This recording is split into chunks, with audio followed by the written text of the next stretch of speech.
एका धक्कादायक बातमीने आपण सुरुवात करूयात। बातमी आहे अहमदनगर जिल्ह्यातनं बुडालेल्या दोघांचा शोध घेण्यासाठी आलेली एसडीआरएफची टीम पाण्यात बुडाली आहे। अकोले तालुक्यातील सुगाव इथली घटना। 3 जवानांचा यामध्ये मृत्यू झालाय। दोघांचा शोध सुरू आहे। एक जवान आणि एक स्थानिक नागरिक अजूनही बेपत्ता आहे। राज्य आपत्ती प्रतिसाद दलाचे जवान पाण्यात बुडालेले आहेत।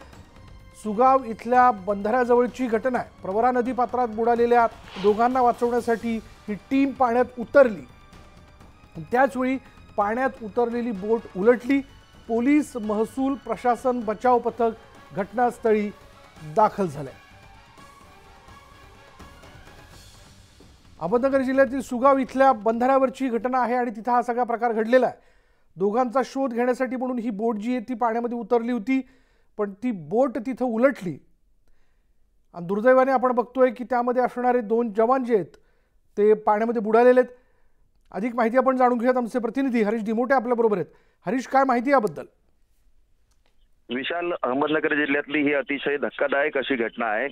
जे बचाव करण्यासाठी आलेले होते तेच पाण्यामध्ये बुडाले आहे। अकोले तालुक्यातल्या सुगाव या ठिकाणी काल संध्याकाळी 2 मुलं बंधाऱ्याजवळ पोहण्यासाठी आलेले होते। त्यातले ते दोघंही ते पाण्यात बुडाले। एकाचा मृतदेह सापडलेला होता, मात्र एकाचा मृतदेह सापडलेला नव्हता। त्यासाठी एसडीआरएफच्या टीमला पाचारण करण्यात आलेलं होतं।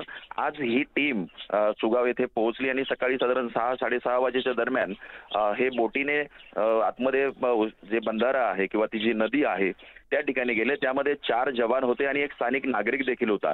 मात्र ते ज्या ठिकाणी बुडाले, मुलगा ज्या ठिकाणी बुडालेला होता त्या ठिकाणी पोहोचल्यानंतर ती यांची बोट देखील त्या पाण्यामध्ये बुडाली, ज्यामध्ये हे जवान आणि एक स्थानिक नागरिक हा देखील पाण्यामध्ये बुडाला आणि दुर्दैवानं 3 जवानांचा मृत्यू झालेला आहे आणि 2 जणांचा शोध अजूनही सुरू आहे। एक स्थानिक नागरिक आहे आणि एक जवान, त्याचा शोध अजूनही सुरू आहे।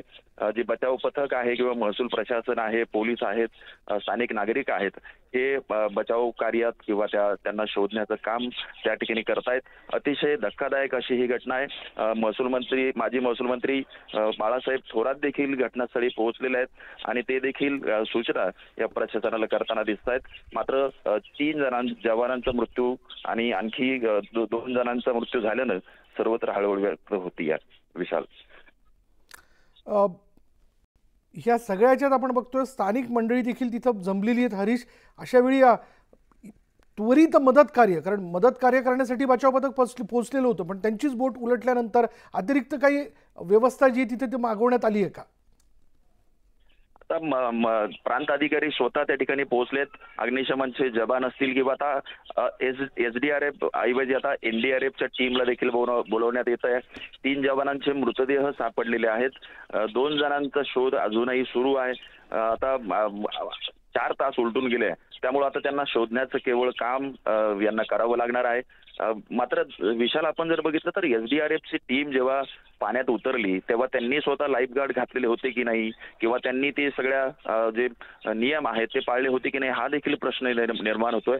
कारण लाईफ गार्ड जर असतील तर हे पाण्यात बुडाले कसे, हा देखील प्रश्न आहे। त्यामुळं हे देखील तपासानंतर समोर येणार आहे। मात्र आता 3 जणांचे मृतदेह सापडलेले आहेत।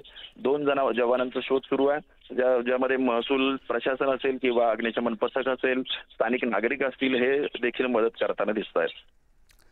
धन्यवाद हरीश या सगळ्या माहितीबद्दल।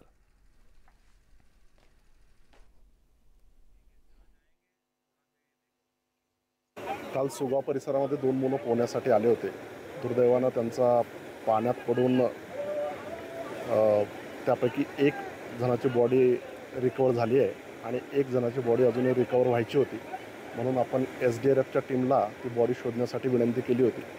एसडीआरएफचं पथक आज सकाळी 6 वाजता आलेलं आहे आणि बचाव कार्य करताना त्यांची बोट दुर्दैवानं पाण्यामध्ये उलटली आणि त्यापैकी 4 जवानांना आपण आता सद्यस्थितीमध्ये हॉस्पिटलला रेफर केलं आहे। एका जवानाची तब्येत आता स्टेबल आहे आणि 3 जवानांचे दुर्दैवानं मृत्यू झाल्याचं कळतं आहे। उर्वरित 2 लोकांचा शोध आता सुरू आहे। काल सुगाव परिसरामध्ये 2 मुलं पोहण्यासाठी आले होते। दुर्दैवानं त्यांचा पाण्यात पडून